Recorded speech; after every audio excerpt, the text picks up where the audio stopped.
Hello everyone, কেমন আছেন আপনারা সবাই? আশা করি সবাই ভালো আছেন।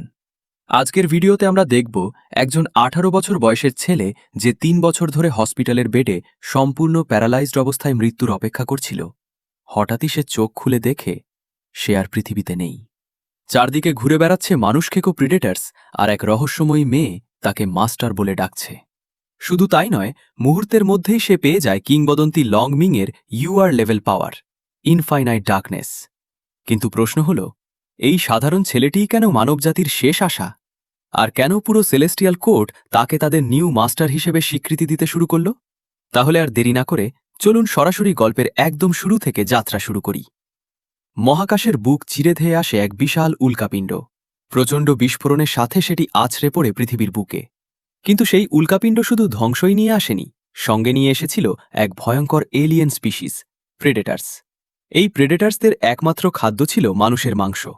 মাত্র কয়েক বছরের মধ্যেই তারা পুরো পৃথিবী দখল করে নেয়, আর মানবজাতি বিলুপ্তির দ্বারপ্রান্তে পৌঁছে যায়। কিন্তু এই বিপর্যয়ের মাঝেই শুরু হয় মানবজাতির এভলিউশন। কিছু মানুষের মধ্যে জেগে ওঠে অসাধারণ শক্তি, আর তাদের মধ্যেই সবচেয়ে শক্তিশালী ইভলভড হিউম্যান হিসেবে আবির্ভূত হন Long Ming, the emperor of Celestia. মানবজাতিকে রক্ষা করার জন্য তিনি গড়ে তোলেন কিংবদন্তি 72 সেলেস্টিয়াল গার্ডস। তাদের নেতৃত্বে বেঁচে থাকা মানুষদের জন্য নির্মাণ করেন শেষ নিরাপদ সাম্রাজ্য, দ্য সেলেস্টিয়াল কোর্ট। কিন্তু একসময় প্রিডেটার্সদের বিরুদ্ধে শুরু হয় এক সর্বাত্মক যুদ্ধ। সেই ভয়াবহ ব্যাটেলের পর লং মিং হঠাৎই নিখোঁজ হয়ে যান। তিনি বেঁচে আছেন নাকি মারা গেছেন, তার কোনো খোঁজ আর কেউ পায়নি। এরপর স্টোরি সম্পূর্ণ নতুন মোড় নেয়। সিটিডব্লিউ এর একটি হসপিটালে শুয়ে থাকা এক ব্যক্তির চেতনা হঠাৎ জেগে ওঠে। তার ব্রেন সম্পূর্ণ সচল, কিন্তু পুরো বডি প্যারালাইজড। নিজের শরীরের একটি আঙুলও নড়াতে পারে না সে। হসপিটালের এই বেডেই কেটে গেছে সু ছিয়াওবাইয়ের জীবনের শেষ 3টি বছর। তার শরীর এতটাই অচল যে সে না কাঁদতে পারে, না হাসতে পারে, এমনকি নিজের মুখ থেকে একটি শব্দও উচ্চারণ করতে পারে না। মাত্র 18 বছর বয়সেই সে মাইস্থেনিয়া গ্রাভিস নামের এক মারাত্মক রোগে আক্রান্ত। তার নিঃসঙ্গ জীবনের একমাত্র সঙ্গী ছিল দেওয়ালে ঝোলানো টেলিভিশন আর তার মায়ের কান্নার শব্দ। একদিন ডাক্তার তার মাকে ডেকে জানান সু ছিয়াওবাইয়ের রোগটি দ্রুত ছড়িয়ে পড়ছে এবং ইতিমধ্যেই তার রেসপিরেটরি সিস্টেমকে আক্রান্ত করেছে। যে কোনো মুহূর্তে তার শ্বাসযন্ত্র বিকল হয়ে যেতে পারে, তাই তাকে সবকিছুর জন্য প্রস্তুত থাকতে বলেন। এই কথা শুনে তার মা কান্নায় ভেঙে পড়েন। অন্যদিকে সু ছিয়াওবাই মৃত্যুকে ভয় পায় ঠিকই, কিন্তু তার চেয়েও বেশি ভয় পায় এই ভেবে যে মৃত্যুর বিরুদ্ধে সামান্য প্রতিরোধ করার ক্ষমতাও তার নেই। ঠিক তখনই হার্ট মনিটর একটানা শব্দ করে ওঠে, যা তার জীবনের শেষ মুহূর্তের ইঙ্গিত দিচ্ছিল। ধীরে ধীরে তার চোখ বন্ধ হয়ে আসে। কিন্তু ঠিক পরক্ষণেই এক অদ্ভুত ঘটনা ঘটে। এক সুন্দরী তরুণী তাকে মাস্টার বলে ডাকতে থাকে। সে আকুল কণ্ঠে অনুরোধ করে, মাস্টার, আপনি এখানে মরতে পারেন না, দয়া করে চোখ খুলুন। হঠাৎই সু ছিয়াওবাই চোখ খুলে দেখে সে নিজের হাত নাড়াতে পারছে। বিস্ময়ে সে উঠে বসতেই বুঝতে পারে সে আর হসপিটালের বেডে নেই, বরং একটি বনের মাঝে শুয়ে আছে। ঠিক তখনই সেই তরুণীটি আনন্দের সাথে বলে ওঠে, মাস্টার, আপনি অবশেষে জেগে উঠেছেন। সম্পূর্ণ হতবাক সু ছিয়াওবাই জিজ্ঞেস করে, তুমি কে? নিজের মুখে হাত দিয়েই সে বুঝতে পারে সে এখন কথাও বলতে পারছে। চারপাশে সবকিছু দেখে তার মনে একটাই প্রশ্ন জাগে, এখানে আসলে কি ঘটছে? তখন সোনালি চুলে সেই তরুণীটি মিষ্টি হেসে নিজের পরিচয় দিয়ে বলে, আমি ছাও পিঙ্গার, আর আজ থেকে আমি আপনার পার্সোনাল বডিগার্ড। সোনালি চুলে সেই সুন্দরী তরুণীটি মিষ্টি হেসে নিজের পরিচয় দিয়ে বলে তার নাম ছাও পিঙ্গার। সে একজন দ্য ব্লেসড মেডেন, আর আজ থেকে মাস্টারের পার্সোনাল বডিগার্ড হিসেবে তার পাশে থাকবে। তার পোশাক আর আচরণ দেখে সু ছিয়াওবাই কিছুটা অস্বস্তি বোধ করে। সে বলে, শোনো, এখানে কি ঘটছে আমি এখনও পুরোপুরি বুঝতে পারছি না, কিন্তু তুমি এভাবে সরাসরি আমার ওপর বসে আছো। আমি তো মাত্র 18 বছর বয়সী একজন তরুণ। তুমি এভাবে থাকলে আমার মধ্যে অন্যরকম প্রতিক্রিয়া তৈরি হতে পারে। কথা শেষ হতেই হঠাৎ তার পুরো শরীরে তীব্র যন্ত্রণা শুরু হয়। ব্যথায় তার চোখ বড় হয়ে যায় এবং সে চিৎকার করে ওঠে। নিজের গোপন অঙ্গে হঠাৎ এমন তীব্র ব্যথা অনুভব করে সে কোনোভাবেই তা সহ্য করতে পারছিল না। যন্ত্রণায় কাতরাতে কাতরাতে সে মনে মনে ভাবে, এত বাস্তব ব্যথা কখনোই স্বপ্ন হতে পারে না।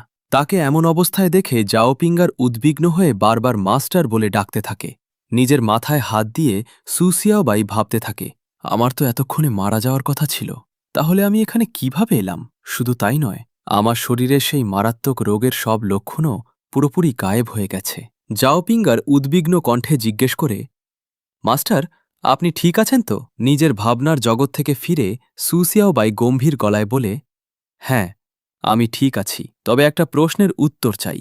তুমি আমাকে মাস্টার বলে ডাকছ কেন? তার প্রশ্নের পরপরই রাতের আকাশে একজোড়া উজ্জ্বল আলোর রেখা তীব্র গতিতে ছুটে যায়। সবকিছু শুনে সুসিয়াওবাই বিস্ময়ে বলে, তার মানে আমি সেলেস্টিয়াল কোর্টের সিংহাসনের উত্তরাধিকারী? আমি লংমিংয়ের সেই চোজেন ওয়ান? জাওপিঙ্গার আনন্দের সাথে সম্মতি জানিয়ে বলে, সেলেস্টিয়াল কোর্ট মানবজাতির শেষ আশ্রয়স্থল, আর সেলেস্টিয়াল এম্পেরার সমগ্র মানবজাতির শাসক। তাই মাস্টার, মানবজাতিকে জাতিকে রক্ষা করার জন্য মাস্টার লংমিংয়ের সেই বিশাল দায়িত্ব এখন আপনার কাঁধে। তার কথা শুনে সুসিয়াওবাই কিছুটা সন্দেহের সুরে বলে, তাহলে তোমার কথা অনুযায়ী লংমিংয়ের কারণেই আমি এই নতুন পৃথিবীতে রিবর্ন হয়েছি? সুসিয়াওবাই কিছুটা সন্দেহের সুরে বলে, তাহলে তোমার কথা অনুযায়ী লংমিংয়ের কারণেই আমি এই নতুন পৃথিবীতে রিবর্ন হয়েছি? এটা তো সম্পূর্ণ অবিশ্বাস্য। আমি বিজ্ঞানে বিশ্বাস করি। তার কথা শুনে জাওপিঙ্গার গম্ভীর হয়ে নিজের আঙুলে কামড় দেয়। তারপর বলে, যেহেতু মাস্টার আমাকে বিশ্বাস করছেন না, তাই আমি এখনই আপনাকে সত্যিটা প্রমাণ করে দেখাব। রক্তের এই গন্ধ খুব দ্রুত আশপাশের প্রেডেটরসদের এখানে টেনে আনবে। তখন আপনি নিজের চোখেই সবকিছু দেখতে পারবেন। প্রেডেটরসের কথা শুনে সুশাওবাই কিছুটা অবাক হয়ে যায়। ঠিক তখনই বনের শান্ত পরিবেশ ভেঙে আকাশ জুড়ে পাখিদের ঝাঁক উড়ে যায়। একই সঙ্গে ভারী পায়ের শব্দ ক্রমশ তাদের দিকে এগিয়ে আসতে থাকে। পরক্ষণেই বনের অন্ধকার চিরে তাদের সামনে হাজির হয় এক দদল রক্তপিপাসু প্রেডেটর। Predator level humanoid. তাদের সারা শরীর রক্তে ভেজা আর দেখতে একেবারে জম্বিদের মতো। সুশাওবাই তাদের দিকে তাকিয়ে জিজ্ঞেস করে, এরাই কি সেই প্রেডেটার্স যাদের কথা তুমি বলছিলে? জাওপিঙ্গার উত্তর দেয়, হ্যাঁ, এরা আসলে মিউটেটেড হিউম্যানস, যারা বেঁচে থাকার জন্য মানুষের কাঁচা মাংস খায়। সেলেস্টিয়াল কোর্ট ছাড়া পুরো কন্টিনেন্ট এখন এদের দখলে, আর এদের কারণেই আজ পৃথিবী ধ্বংসস্তূপে পরিণত হয়েছে। তার কথা শুনে সুশাওবাই কিছুক্ষণ নীরব থাকে। তারপর শান্ত গলায় বলে, তোমার নাম জাওপিঙ্গার, তাই তো? মনে হচ্ছে তুমি আমার কাছে কোনো মিথ্যা বলনি। এই বলেই সে সামনে এগিয়ে যায়। তুমি এখান থেকে চলে যাও, আমি এদের আটকে রাখছি। পুরো ৩ বছর হসপিটালের বেডে অচল হয়ে পড়েছিলাম। এবার সময় এসেছে নিজের শরীরটাকে আবার নড়াচড়া করানোর। তাকে একা সামনে যেতে দেখে জাওপিঙ্গার উদ্বিগ্ন হয়ে বলে, মাস্টার, ওখানে অনেক প্রেডেটার্স রয়েছে। আপনার কি একটুও ভয় করছে না? সুশাওবাই পিছন ফিরে দৃঢ় কণ্ঠে বলে, ভয় অবশ্যই করছে, কিন্তু তার চেয়েও বেশি ভয় পাচ্ছি এই ভেবে তুমি আমার চোখের সামনেই মারা যাবে। তার এই কথা শুনে জাওপিঙ্গার নিঃশব্দে তার দিকে তাকিয়ে থাকে। সুশাওবাইয়ের কথা শুনে জাওপিঙ্গেরের মুখে মিষ্টি হাসি ফুটে ওঠে। মনে মনে সে বলে, আমি বুঝতে পেরেছি। এরপর সে হাত জোর করে আকাশের দিকে তাকিয়ে শ্রদ্ধার সাথে বলে, মাস্টার লংমিং, আপনি একদম সঠিক উত্তরাধিকারী নির্বাচন করেছেন। ঠিক তখনই জাওপিঙ্গেরের শরীর থেকে এক অলৌকিক আলোর রশ্মি তীব্র গতিতে মাটিতে নেমে আসে। মুহূর্তের মধ্যেই এক প্রচণ্ড বিস্ফোরণে চারপাশ কেঁপে ওঠে এবং ধোঁয়ায় ঢেকে যায়। এই দৃশ্য দেখে সুশিয়াওবাই বিস্ময়ে থমকে যায়। তার ঠিক সামনেই একদল রক্তপিপাসু প্রেডাটার হিংস্রভাবে ঘোদ ঘোদ শব্দ করতে থাকে। তাদের দেখে সুশিয়াওবাই মনে মনে ভাবে, এদের দেখতে পুরো জম্বিদের মতো। তাহলে নিশ্চয়ই এদের গতি খুব বেশি হবে না। আমি যদি সর্বশক্তি দিয়ে দৌড়াই, তাহলে এরা আমাকে ধরতে পারবে না। কিন্তু ভাবনা শেষ হওয়ার আগেই প্রেডাটার্সদের দল এক বিশাল লাফ দিয়ে তার দিকে ঝাঁপিয়ে পড়ে। তাদের ভয়ঙ্কর গতি দেখে সে মুহূর্তেই স্তব্ধ হয়ে যায়। একটি প্রেডেটর রক্তাক্ত হাত বাড়িয়ে সরাসরি তার দিকে আক্রমণ করে। চারপাশ যেন রক্তিম আলোয় ঢেকে যায়, আর সবকিছু এলোমেলো হয়ে যেতে থাকে। ঠিক তখনই চারদিকে এক রহস্যময় নীরবতা নেমে আসে। সুশিয়াওবাইয়ের মাথার ওপর বেগুনি রঙের এক অদ্ভুত শক্তির আভা দেখা দেয়। সেখান থেকে এক গম্ভীর কণ্ঠস্বর ভেসে আসে, ভয় পেও না ছেলে, আমাকে তোমার সাহস দেখাও। এই রহস্যময় কণ্ঠ শুনে সুশিয়াওবাই অবাক হয়ে চারদিকে তাকিয়ে বলে, কে কথা বলছে, আর এটা কোনো জায়গা? তার প্রশ্নের উত্তর দিতে বেগুনি আভার ভেতর থেকে সাদা চুলের এক রহস্যময় অবয়ব ধীরে ধীরে স্পষ্ট হয়ে ওঠে। শান্ত কণ্ঠে সে বলে, এটা তোমার শরীরের ভেতরের জগৎ। সাদা চুলের সেই রহস্যময় সময় সত্তাটি জানায় সে সু শিয়াওবাইয়ের শরীরের ভেতরে থাকা সেকেন্ড সোল, আর এই জায়গাটি তার শরীরের ভেতরের জগৎ। এদিকে বাইরে ঝাওপিংয়ের আকাশের দিকে তাকিয়ে হাত জোড় করে মনে মনে প্রার্থনা করতে থাকে, মাস্টার লংমিং, আপনার চেতনা যদি এখনও জীবিতদের জগতে থেকে থাকে তাহলে দয়া করে আমাকে আরেকবার সেই ক্ষমতার ঝলক দেখান, সেই একমাত্র ইউআর লেভেল পাওয়ার, ইনফিনিট ডার্কনেস। ঠিক তখনই প্রেডেটার্সদের বিশাল দলের মাঝখান থেকে এক অদ্ভুত আলোর আভা দেখা দেয়। তারা কিছু বুঝে ওঠার আগেই এক প্রচণ্ড বিস্ফোরণের সাথে শক্তিশালী বেগুনি রশ্মি চারদিকে ছড়িয়ে পড়ে। সেই রশ্মির আঘাতে প্রেডাটর্সদের দেহ ছিন্ন বিচ্ছিন্ন হয়ে বাতাসে উড়ে যায়। এক মুহূর্তের মধ্যেই সব প্রেডাটর সম্পূর্ণ নির্মূল হয়ে যায়। বিস্ফোরণের ধোঁয়া সরে গেলে দেখা যায় সু শিয়াওবাই এক বিশাল বেগুনি শক্তিগোলকের কেন্দ্রে দাঁড়িয়ে আছে। তার পুরো শরীর বেগুনি বিদ্যুতের আভায় ঘেরা। নিজের এই অবিশ্বাস্য পরিবর্তন দেখে সে বিস্ময়ে বলে, এটা কি সেই শক্তি? নিজের শরীরের এই অবিশ্বাস্য রূপান্তর দেখে সু শিয়াওবাই পুরোপুরি হতবাক হয়ে যায়। চারপাশে ছড়িয়ে থাকা বেগুনি শক্তির আভা অনুভব করে সে মনে মনে বলে, রিবর্ন হওয়ার অনুভূতি কি ঠিক এমনই হয়? ঠিক তখনই এক অলৌকিক ঘটনা ঘটতে শুরু করে। মাটিতে পড়ে থাকা প্রেডেটরদের মৃতদেহ একে একে বাতাসে মিলিয়ে যেতে থাকে। তাদের শরীর থেকে অসংখ্য উজ্জ্বল আলোর গোলক বের হয়ে ধীরে ধীরে আকাশের দিকে ভেসে ওঠে। রাতের অন্ধকারে সেই বেগুনি আলোর কণাগুলো পুরো বনভূমিকে আলোকিত করে তোলে। দৃশ্যটি দেখে সু শিয়াওবাই বুঝতে পারে এগুলো সাধারণ কোনো আলো নয়, বরং খাঁটি এনার্জি। হঠাৎই সেই এনার্জি চারদিক থেকে তীব্র গতিতে তার শরীরের দিকে ছুটে আসে। প্রথমে সে ভয় পেয়ে নিজের মুখ ঢাকার চেষ্টা করে, কিন্তু পরক্ষণেই এক অদ্ভুত অনুভূতি টের পায়। এই শক্তি তার কোনো ক্ষতি না করে বরং শরীর জুড়ে এক উষ্ণ অনুভূতি ছড়িয়ে দেয়। সে স্পষ্ট অনুভব করতে পারে চারপাশের সমস্ত এনার্জি তার শরীরের ভেতরে প্রবেশ করে তার শক্তিকে আরও সমৃদ্ধ করছে। ঠিক তখনই একটি মিষ্টি কণ্ঠস্বর ভেসে আসে। পেছনে তাকিয়ে সু শিয়াওবাই দেখতে পায় এক রহস্যময়ী স্বর্ণকেশী তরুণী তার দিকে হেঁটে আসছে।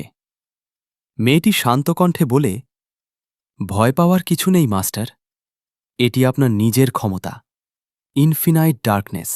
সে আরও জানায়, ইনফিনাইট ডার্কনেস শুধু চারপাশের এনার্জি শোষণই করে না, বরং অন্যের ক্ষমতাও সম্পূর্ণ নিজের করে নিতে পারে। তার কথা শুনে সু শিয়াওবাই কিছুটা দ্বিধায় পড়ে যায়। অন্যের ক্ষমতা এভাবে নিজের করে নেওয়াটা তার কাছে ঠিক স্বাভাবিক মনে হয় না। তবে সে নিশ্চিত হয়ে যায় সে এমন এক পৃথিবীতে এসেছে যেখানে সত্যিই অলৌকিক শক্তির অস্তিত্ব রয়েছে। একই সঙ্গে সে অবাক হয়ে ভাবে, আমার মাইস্টেনিয়া গ্রাভিস তাহলে কি এই নতুন শক্তির প্রভাবে পুরোপুরি সেরে গেছে? সে যখন নিজের শরীরের এই পরিবর্তন নিয়ে ভাবছিল, ঠিক তখনই সামনে ভারী একটি শব্দ হয়। তাকিয়ে সে দেখে সেই রহস্যময়ী তরুণীটি তার সামনে হাঁটু গেড়ে বসে পড়েছে। অবাক হয়ে সু শিয়াওবাই জিজ্ঞেস করে, তুমি এ কি করছ?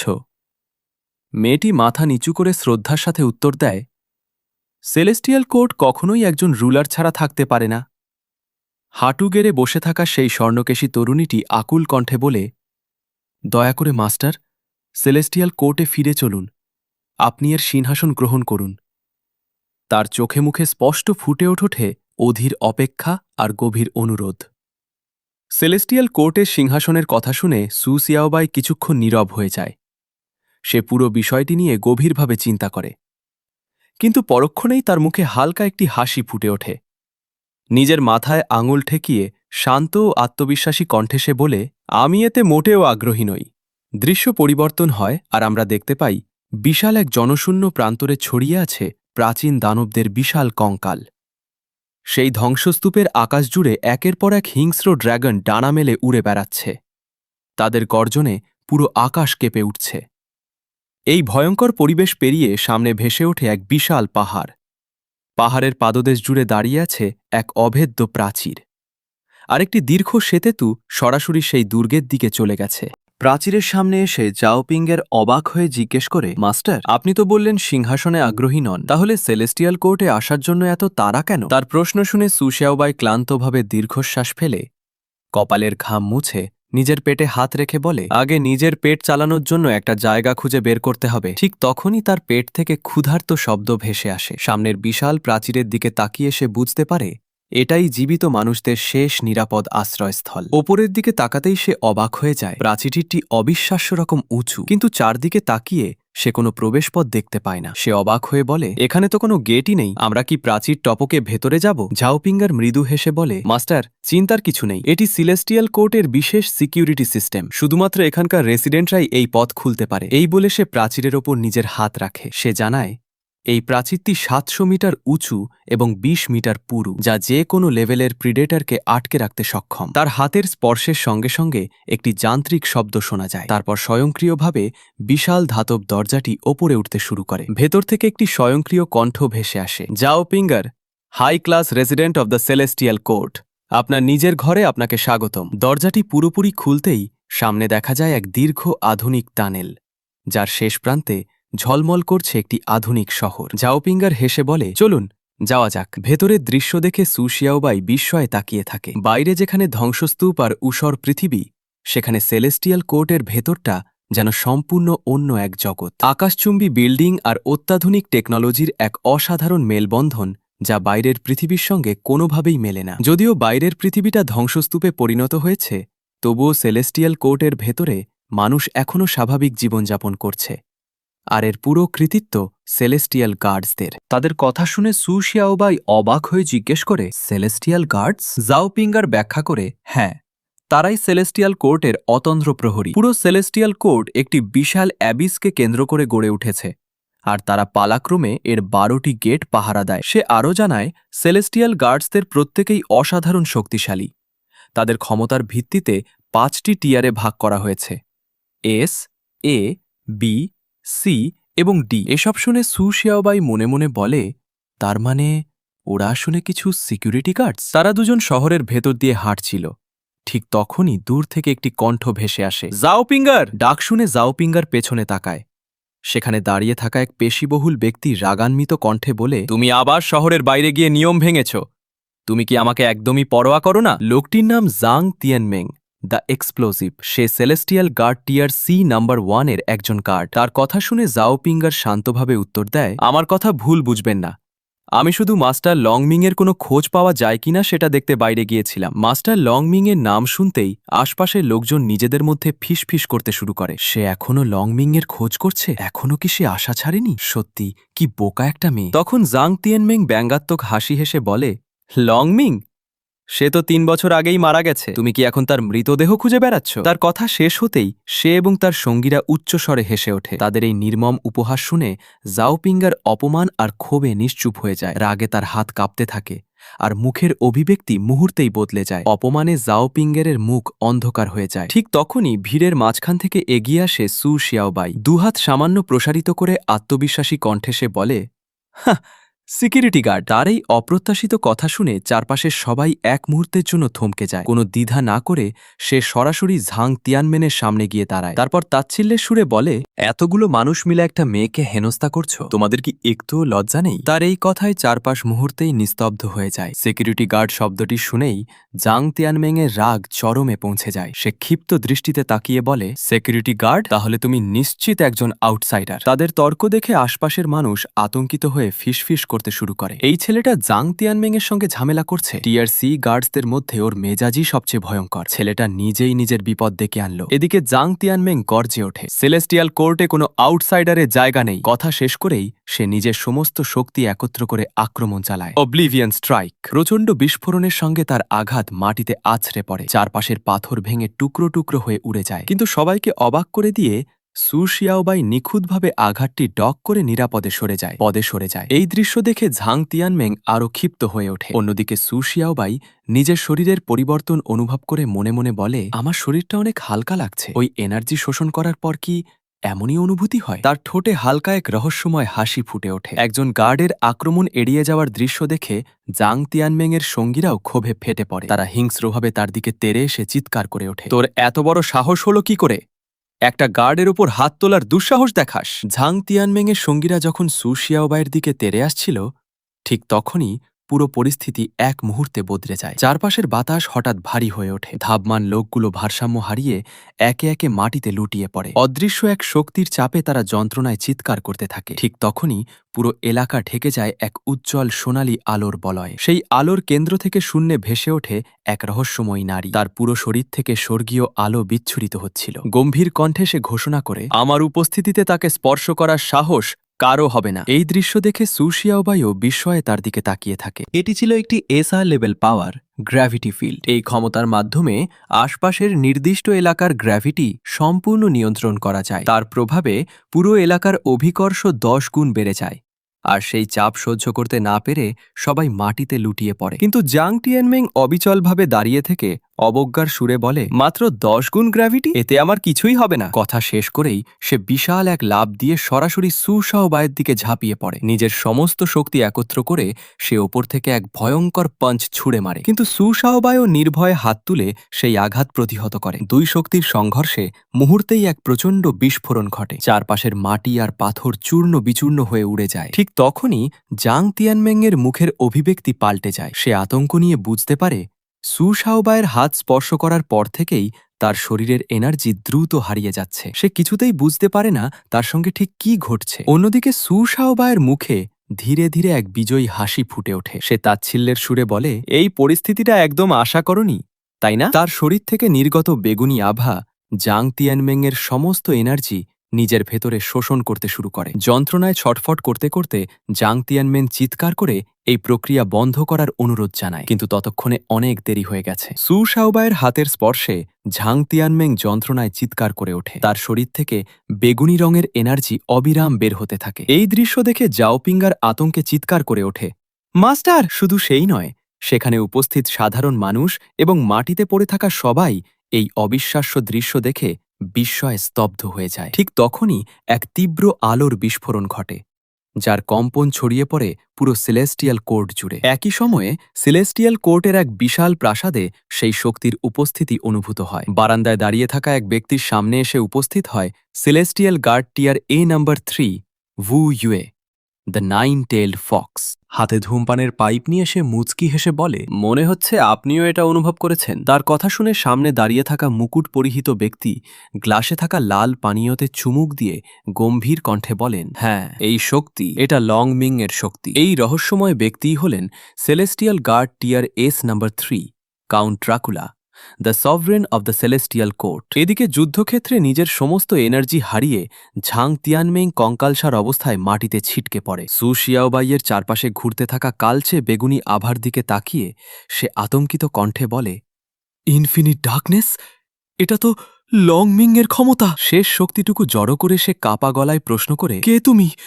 তোমার আসল পরিচয় কি? তার প্রশ্নের জবাবে সু শিয়াওবাই নিজের ভেতরের নতুন শক্তিকে অনুভব করে শান্ত অথচ দৃঢ় কণ্ঠে বলতে শুরু করে, আমি হলাম তোমার বাবা। তার এই অপ্রত্যাশিত জবাবে চারপাশের সবাই মুহূর্তেই স্তব্ধ হয়ে যায়। লড়াই শেষ হওয়ার পর সু শিয়াওবাই পাশে থাকা ঝাওপিংয়ের দিকে তাকিয়ে বলে, ঝাওপিং, জি মাস্টার।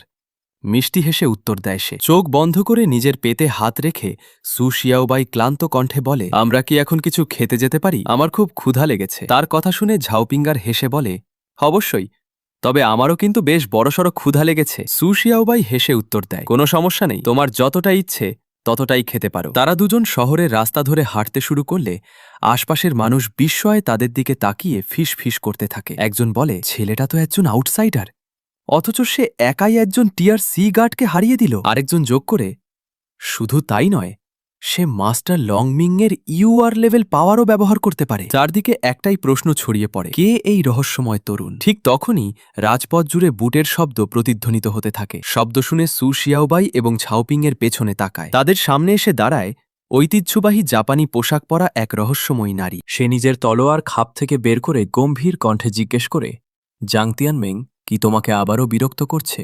যদি করে থাকে তাহলে আমি এখনই ওকে টুকরো টুকরো করে ফেলব। এই নারী হলেন সু শিয়াওবাইয়ের বডিগার্ড, নাকাজাওয়া কোটো, যাকে সবাই দ্য ডেথ অফ 1000 কার্টস নামে চেনে। তার কথা শেষ হতেই পাশে দাঁড়িয়ে থাকা চশমা পরা আর এক নারী বিরক্তির সুরে বলে, মানুষকে কেটে টুকরো টুকরো করা ছাড়া পিঙ্গারের জন্য তুমি কি আর কিছুই করতে পারো না? এই শান্ত ও আত্মবিশ্বাসী নারী হলেন সু শিয়াওবাইয়ের bodyguard Li Xin, the researcher. Lab coat পরা লিসিন এবং নাকাজাওয়া কোটো এবার সরাসরি সু শিয়াওবাই ও ঝাওপিংয়ের সামনে এসে দাঁড়ায়। সু শিয়াওবাই মনে মনে অবাক হয়ে বলে, এখানে একজন সামুরাইও আছে।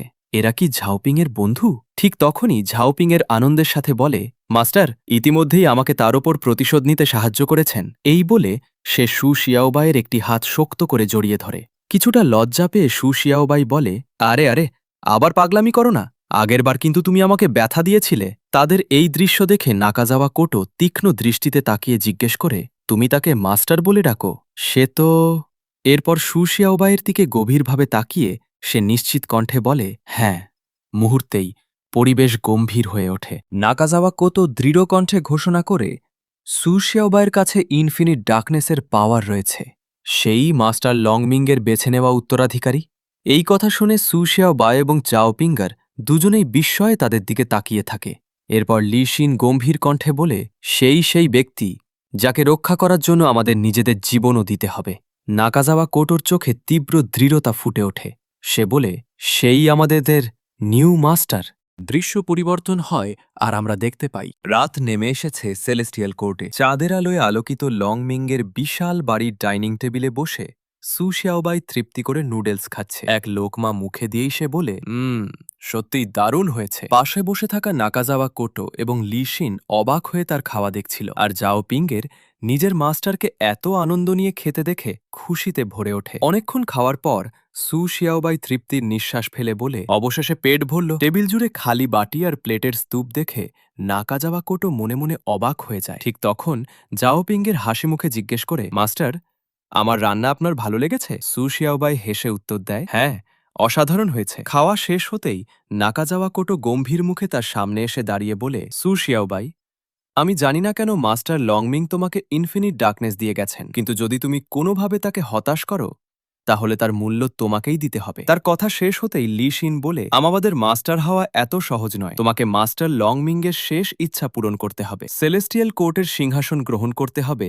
এবং সব প্রিডেটর্সকে সম্পূর্ণ নির্মূল করতে হবে। আবার সিংহাসনের কথা শুনে সু শিয়াওবাই মনে মনে বলে, ওহ না, আবার সেই সিংহাসন। পাশে দাঁড়িয়ে থাকা জাওপিংয়ের নীরবে তার মুখের অভিব্যক্তি লক্ষ্য করতে থাকে। সেই রাতেই বাড়ির ছাদে সু শিয়াওবাই কঠোর ট্রেনিং শুরু করে। ঘাম ঝরাতে ঝরাতে পুশ আপ করতে করতে সে গুনতে থাকে, ৯৭, ৯৮, ৯৯। তার চোখে একটাই দৃঢ় সংকল্প, নিজেকে আরও শক্তিশালী করে তোলা। এক্সারসাইজ শেষ করে তৃষ্ণার্ত সু শিয়াওবাই এক নাগাড়ে বোতলের পানি পান করে। ঘামে ভেজা শরীর গামছা দিয়ে মুছতে মুছতে সে মনে মনে ভাবে, সেলেস্টিয়াল এম্পেরার, এটা সেলেস্টিয়াল এম্পেরার, ওটা। সবাই আমাকেই কেন নতুন এম্পেরার হতে বলছে? কেনই বা আমি এসব নিয়ে মাথা ঘামাবো? ঠিক তখনই পেছন থেকে একটি শান্ত অথচ গভীর কণ্ঠ ভেসে আসে, অবশ্যই তোমার মাথা ঘামানো উচিত। হঠাৎ কণ্ঠস্বর শুনে সু শিয়াওবাই চমকে পেছনে তাকায়। ডাইনিং হলের অন্ধকার কোণ থেকে ধীরে ধীরে আলোতে বেরিয়ে আসে এক দীর্ঘ সাদা চুলের পুরুষ। তার রাজকীয় উপস্থিতি আর গভীর দৃষ্টি সরাসরি সু শিয়াওবাইয়ের দিকে নিবদ্ধ। মুকুটের নিচে জলজল করছে তার লাল চোখ। তিনি আর কেউ নন, celestial guard tier S number 1 লংমিং, দ্য ফর্মার সেলেস্টিয়াল এম্পারার। লংমিং শান্ত গলায় বলে দেখে মনে হচ্ছে তুমি পুরোপুরি গাধা নও। সু শিয়াওবাই বিস্ময়ে জিজ্ঞেস করে, তোমার তো মৃত থাকার কথা, তাই না? লংমিং শান্তভাবে উত্তর দেয়, হ্যাঁ, আমার শরীর মৃত, তবে আমার আত্মা এখনো বেঁচে আছে। এই কথা শুনে সু শিয়াওবাই আরও অবাক হয়ে বলে, শুধু তোমার আত্মাই বেঁচে আছে? তার মানে তুমি এখন... লংমিং মৃদু হেসে বলে, আমি এখন আমার দুর্বল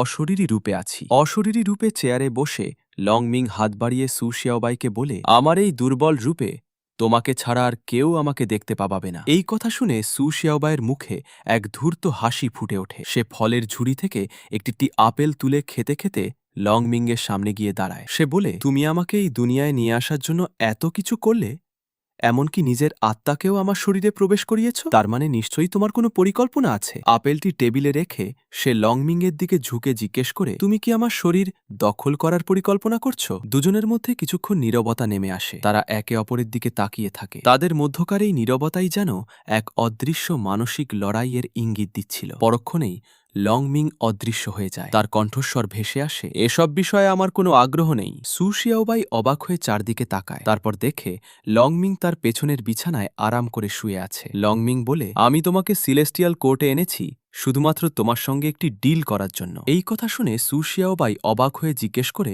ডিল? লংমিং বলে, আমি তোমাকে এই দুনিয়ার অতুলনীয় পাওয়ার দেব, আমি তোমাকে অকল্পনীয় সম্পদ দেব, আমি এর বিনিময়ে তোমাকে সেলেস্টিয়াল কোর্টের সিংহাসন গ্রহণ করতে হবে, আর তোমাকেই খুঁজে বের করতে হবে 3 বছর আগে আমার হত্যার পেছনের আসল অপরাধীকে। লংমিংয়ের খুনের বদলা নেওয়ার শর্ত শুনে সু শিয়াওবাইয়ের মাথা যেন ঘুরে যায়। সে মনে মনে বলে, নরকে যাক এসব ঝামেলায় আমি কেন জড়াবো? বিছানায় শুয়ে লংমিং শান্তভাবে বলে, দুর্ভাগ্যবশত তোমার প্রত্যাখ্যান করার কোনো সুযোগ নেই, তুমি চাইলেও না বলতে পারবে না। সু শিয়াওবাই কিছুক্ষণ চুপ থেকে বলে, যেহেতু তুমি আমাকে এখানে নিয়ে এসেছ আর তুমি এখন অশরীরী আত্মা, তার মানে তোমার কাছে নিশ্চয়ই এমন কোনো উপায় আছে যেটা দিয়ে তুমি আমাকে তোমার কথা মানতে বাধ্য করতে পারো। কথা বলতে বলতে সে ফলের ঝুড়ি থেকে একটি কলা তুলে নেয়। কলা ছড়াতে ছড়াতে সে জিজ্ঞেস করে, তাহলে বলো, তোমার হাতে কি এমন উপায় আছে? লংমিং হালকা হেসে বলে, তুমি যতটা মনে হয় তার চেয়ে বেশি বুদ্ধিমান। তারপর লংমিং বিছানা থেকে উঠে গম্ভীর কণ্ঠে বলে, আমি তোমার শরীরে একটি সিল স্থাপন করেছি। এই সিল ভাঙার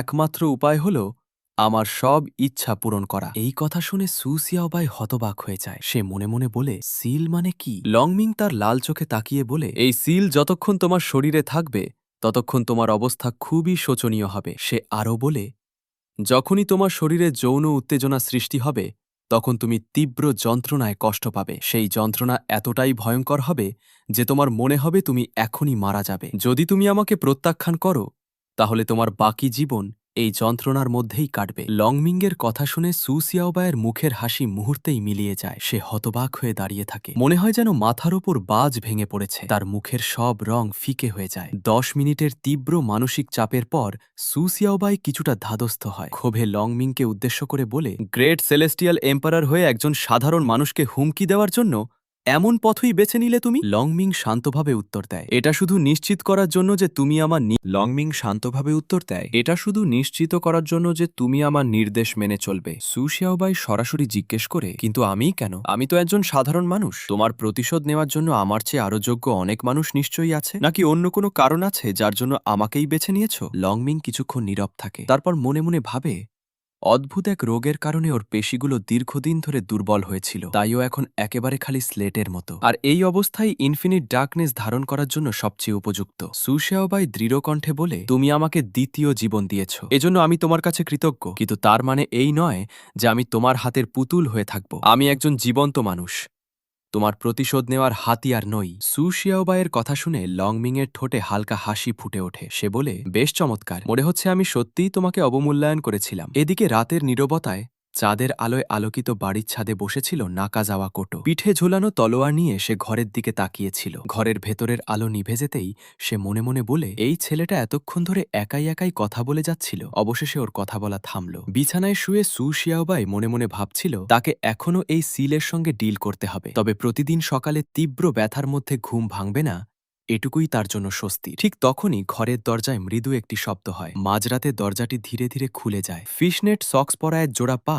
নিঃশব্দে ঘরের ভেতরে প্রবেশ করে। সাদা টপের ওপর লাল রঙের একটি রহস্যময় প্রতীক আর গলায় কালো চোকার পরা সেই মেয়েটি ধীরে ধীরে বিছানার দিকে এগিয়ে আসে। গভীর ঘুমে থাকা সু শিয়াওবাই কিছুই টের পায় না। হঠাৎ একটি বিশাল গ্যাটলিং গানের যান্ত্রিক শব্দ ঘরের নীরবতা ভেঙে দেয়। শব্দ শুনে সু শিয়াওবাইয়ের ঘুম ভেঙে যায়। চোখ খুলেই সে সামনে তাকিয়ে হতবাক হয়ে যায়। গোলাপি রঙের ছুটি করা চুলের এক রহস্যময়ী মেয়ে লাল চোখে তার দিকে তাকিয়ে আছে। তার হাতে ধরা বিশাল গ্যাটলিং গান সরাসরি সু শিয়াওবাইয়ের বুকের দিকে তাক করা। ভয়ে সু শিয়াওবাই কাঁপতে কাঁপতে জিজ্ঞেস করে, তুমি এখানে কি চাও? তুমি কি? তার কথা শেষ হওয়ার আগেই মেয়েটি রাগে দাঁত চেপে জিজ্ঞেস করে, তুমি কি ইনফিনিট ডার্কনেসের আসল উত্তরাধিকারী? সু শিয়াওবাই তাড়াতাড়ি উঠে বসে 2 হাত সামনে তুলে বলে, শান্ত হও, একদম শান্ত হও, এই বন্দুকটা নিয়ে কোনো পাগলামি করো না। কিন্তু মেয়েটি তার কোনো কথাই শোনে না। সে আরও রেগে গিয়ে চিৎকার করে বলে, একদম চুপ কর। মেয়েটি অহংকারের সঙ্গে বলে, সে জাও পিঙ্গারের মতো এত সহজে কাউকে বিশ্বাস করে না। তার নাম ওয়াং শিয়ু। সে লংমিংয়ের অ্যাডপ্টেড সিস্টার এবং সবাই তাকে দ্য ইম্প নামে চেনে। ওয়াং শিয়ু রাগে বলে, তুমি নিশ্চয়ই কোনো নোংরা উপায়ে আমার ভাই লংমিংয়ের অ্যাবিলিটি নিজের করে নিয়েছ। তার মুখে জাওপিংয়ের আর লংমিংয়ের নাম শুনে সু শিয়াওবাই অবাক হয়ে যায়। সে 2 হাত তুলে বোঝানোর চেষ্টা করে যে সে এদের কাউকেই চেনে না। সে অবাক হয়ে জিজ্ঞেস করে, তুমিও কি তাদের মতো আমার বডিগার্ড? এই কথা শুনে ওয়াং শিউ আরও ক্ষেপে যায়।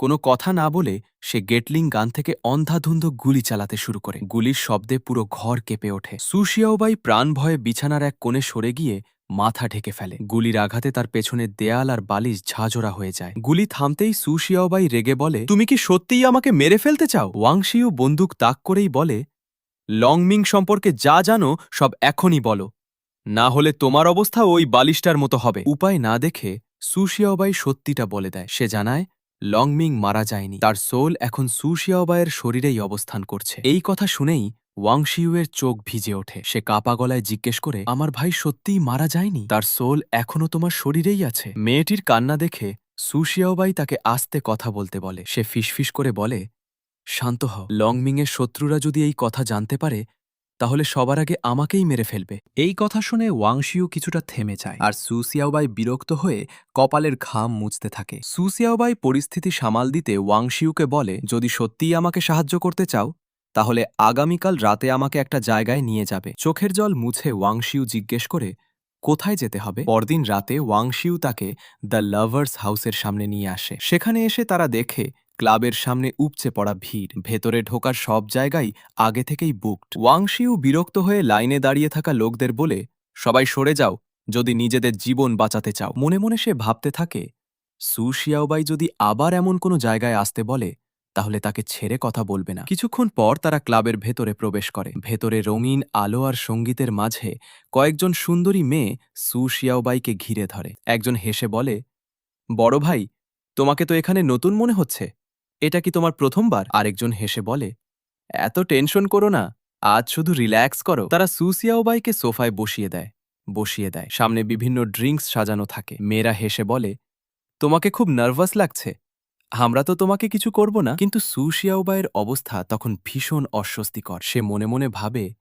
যদি এখন সিলের প্রভাব সক্রিয় হয়ে যায় তাহলে ভয়ঙ্কর যন্ত্রণা শুরু হবে। নিজেকে শান্ত রাখতে সে বারবার মনে মনে বলে, আমাকে শান্ত থাকতে হবে, কোনোভাবেই কন্ট্রোল হারানো যাবে না। পাশের একটি মেয়ে তার কাঁধে হাত রেখে জিজ্ঞেস করে, তুমি ঠিক আছো তো? সু শিয়াওবাই চোখ বন্ধ করে গভীর শ্বাস নেয় এবং নিজের মনকে শান্ত করার চেষ্টা করতে থাকে। কিন্তু চারপাশের পরিস্থিতিতে তার ধৈর্য ধীরে ধীরে ভেঙে যেতে থাকে। শেষ পর্যন্ত সে মনে মনে চিৎকার করে ওঠে, আমি আর এটা সহ্য করতে পারছি না। সু শিয়াওবাই আর নিজেকে সামলাতে না পেরে চিৎকার করে ওঠে, আমি আর এটা সহ্য করতে পারছি না। প্রচণ্ড যন্ত্রণায় সে ক্লাব থেকে বেরিয়ে আসে। ক্লাবের বাইরে গ্যাটলিং গান নিয়ে বসে থাকা ওয়াংশিউ তাকে হেসে বলে, তোমাকে দেখে তো পুরো শেষ হয়ে গেছে মনে হচ্ছে, ধুর, লম্পট কোথাকার। তার কথা শুনে সু শিয়াওবাই মনে মনে বলে, তুমি এর কি বোঝো? আমি এখানে নিজের ভাগ্যের সঙ্গে লড়াই করছি। সেই লংমিং এমন একটা সিল কিভাবে তৈরি করল? দুজন রাস্তা দিয়ে হাঁটতে হাঁটতে ওয়াংশিউ বলে, আগামী মাসে নতুন সিলেস্টিয়াল গার্ডস নিয়োগের ট্রায়াল হবে, তুমি কি কোনো প্রস্তুতি নিচ্ছ না? সু শিয়াওবাই উদাসীনভাবে বলে, কেন প্রস্তুতি নেব? আমি তো কোনো সিকিউরিটি গার্ড নই। ওয়াংশিউ বলে, সিলেস্টিয়াল গার্ড হওয়াই টেলিস্টিয়াল গার্ড হওয়ার প্রত্তরাধিকারী হওয়ার প্রথম শর্ত। এই কথা শুনে সু শিয়াওবাই হঠাৎ থেমে যায়। ওয়াংশিউ অবাক হয়ে জিজ্ঞেস করে, কি হলো, সিদ্ধান্ত বদলে ফেললে নাকি? সু শিয়াওবাই অস্বস্তি নিয়ে বলে, না, আমি একটু বেশি ড্রিঙ্কস করে ফেলেছি, এখনই ওয়াশরুমে যেতে হবে। সে ক্লাবের পেছনের অন্ধকার গলিতে চলে যায়। সেখানে হঠাৎ একটি অদ্ভুত শব্দ হয়। ড্রামের পাশ থেকে কিছু একটা ছিটকে মাটিতে পড়ে। সু শিয়াওবাই নিচু হয়ে জিনিসটা হাতে তুলে নেয়। দেখতে সেটি মানুষের দাঁতসহ একটি চোয়ালের মতো অদ্ভুত বস্তু। সে বিস্ময়ে সেটি উল্টে পাল্টে দেখে, মনে মনে বলে, জিনিসটা দেখতে বেশ অদ্ভুত। সু শিয়াওবাই অদ্ভুত বস্তুটি হাতে নেওয়ার সঙ্গে সঙ্গেই একটি প্রচণ্ড বিস্ফোরণ ঘটে। চারপাশের ময়লা, ড্রাম আর আবর্জনার ব্যাগ বাতাসে উড়ে যায়। হঠাৎ হওয়া বিস্ফোরণে সু শিয়াওবাই চমকে উঠে বলে, এটা আবার কি? ধুলো আর শোয়া সরতেই অন্ধকার গলির ভেতর থেকে একটি বিশাল দানব বেরিয়ে আসে। তার সারা শরীর জুড়ে অসংখ্য মুখ আর ধারালো দাঁত, প্রতিটি মুখ থেকে লালা ঝরছে। এটি ছিল একটি ডিমনিক প্রেডেটর যার নাম দ্য ডিভাউরার। এদিকে ক্লাবের বাইরে ওয়াংশিউ ললিপপ খেতে খেতে মনে মনে ভাবছিল, লংমিং কেন সু শিয়াওবাইকে উত্তরাধিকারী হিসেবে বেছে নিয়েছিল। ঠিক তখনই পেছনের গলি থেকে ভারী কিছু আছড়ে পড়ার শব্দ ভেসে আসে। শব্দ শুনে ওয়াংশিউ সতর্ক হয়ে পেছনে তাকায়। দেয়ালের আড়াল থেকে উঁকি দিতেই সে অবাক হয়ে যায়। সে দেখে একটি বিশাল ডিমনিক প্রেডেটর ওপর থেকে সু শিয়াওবাইয়ের দিকে ঝাঁপিয়ে পড়ছে। দানবটি বিশাল মুখ খুলে তাকে কামড় দিতে গেলে সু শিয়াওবাই দ্রুত একপাশে লাফ দিয়ে আক্রমণ এড়িয়ে যায়। এই দৃশ্য দেখে ওয়াংশিউ অবাক হয়ে বলে, শহরের ভেতরে একটি ডিমনিক প্রিডেটর। কিন্তু বিপদ তখনও শেষ হয়নি। দানবটির লম্বা জিভের মতো অংশ থেকে আরও কয়েকটি ছোট দানবীয় মুখ তীব্র গতিতে নিচে নেমে আসে। সু শিয়াওবাই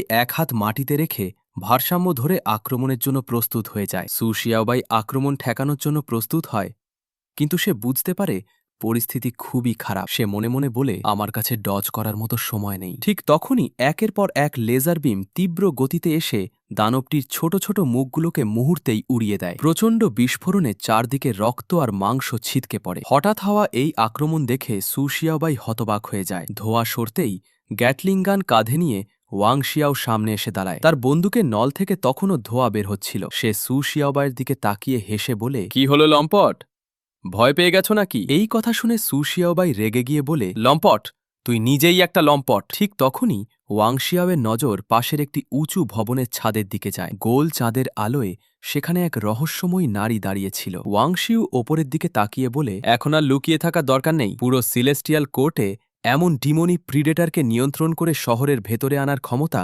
শুধু একজনেরই আছে। সে আত্মবিশ্বাসের সঙ্গে বলে, সেই ব্যক্তি তুমি। ছাদের ওপর দাঁড়িয়ে থাকা নারীটিকে ওয়াং শিউ আন্ট বলে ডাকে। এটা শুনে সু শিয়াওবাই অবাক হয়ে জিজ্ঞেস করে, আন্ট?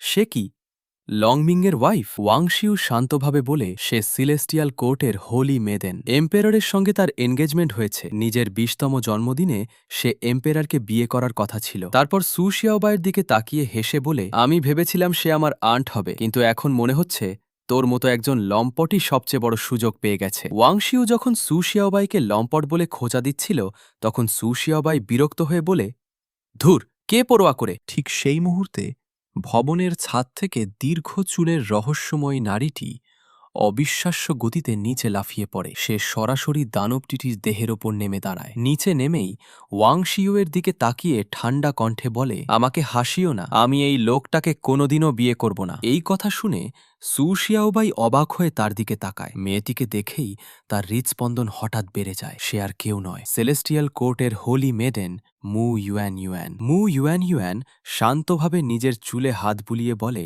যদি আমি একেই মেরে ফেলি তাহলে এই এনগেজমেন্ট এমনিতেই বাতিল হয়ে যাবে। মু ইউয়ানওয়ানকে এত কাছ থেকে দেখতেই সু শিয়াওবাইয়ের চোখের সামনে পুরনো একটি স্মৃতি ভেসে ওঠে। সে যেন অতীতে ফিরে যায়। সাকুরা ফুলের পাপড়ির মাঝে স্কুল ইউনিফর্ম পরা মু ইউয়ানওয়ান তার সামনে দাঁড়িয়েছিল। তখন মু ইউয়ানওয়ান তাকে বলেছিল, তুমি আমার টাইপের নও, দয়া করে আমাকে আর বিরক্ত করো না। সেই সময় সু শিয়াওবাইয়ের হাতে ছিল একটি লাভ লেটার। মু ইউয়ান ইউয়ান তাকে প্রত্যাখ্যান করে সেখান থেকে চলে গিয়েছিল। বর্তমানে নিজের পুরনো ক্রাশকে হোলি মেইডেনের রূপে সামনে দেখে সু শিয়াওবাই পুরোপুরি হতবাক হয়ে যায়। সে বিস্ময়ে মনে মনে বলে, আমার ক্র্যাশ? সু শিয়াওবাই দানবটির ওপর দাঁড়িয়ে থাকা মু ইউএন ইউএনকে দেখে নিজের চোখকে বিশ্বাস করতে পারে না। সে বিস্ময়ে মনে মনে বলে, আমার ক্রাশ। পাশে দাঁড়িয়ে থাকা ওয়াং শিউ তার অদ্ভুত আচরণ দেখে বিরক্ত হয়ে মনে মনে বলে, এই ছেলেটার আবার কি হলো? ও কি পাগল হয়ে যাচ্ছে? সু শিয়াওবাই ধীরে ধীরে হাত বাড়িয়ে আবেগভরা কণ্ঠে বলে, তুমি কি আমার জন্যই এই পৃথিবীতে এসেছ? এই কথা শুনে মু ইউএন ইউএন রেগে যায়।